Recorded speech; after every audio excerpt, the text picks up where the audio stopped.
ఏం చదువుకున్నావమ్మా? చదువా శిశి, అది మా ఇంట అంటలేదు. నీ కంటికి మేము చదువుకున్నా కనబడుతున్నావా? చాలా సంతోషం. ఇవి ఎన్ని వెళ్ళమ్మా? ఓ సది కూడా తెలియటి 16. నా మధురే నిన్ను గాని ఈ దేశానికి ఆర్థిక మంత్రిని చేశావంటే మన దేశం చచ్చినట్టు బాగుపడిపోతాయి. మరి ఎటనుకున్నారు మా పాప అంటే?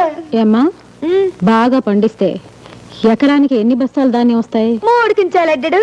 చూసారా, తడుపుకుంటే అంత. అంకుల్, ఈ నెల నుంచి ఈ అమ్మాయికి నెలకు 15,000, వీళ్ళిద్దరికి 15,000 జీతం.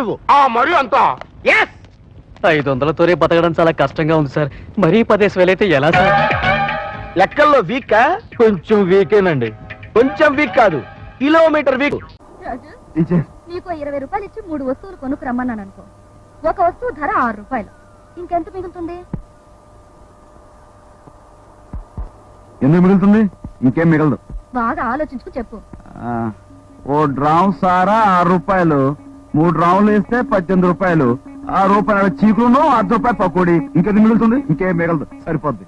పిల్ల సంగతి, ఆ పెళ్లి సంగతి నేను చూసుకుంటాను. నాకు 5,000 కొట్టు. 5,000? ఇంకో మాట చెప్పు. నువ్వు అంతగా అడుగుతున్నావు కాబట్టి 5,500 చేసుకో. అలా బాగుంది. రేపు రాత్రి ఇదే సమయానికి ఇక్కడికి వచ్చాయి. See you. రారా?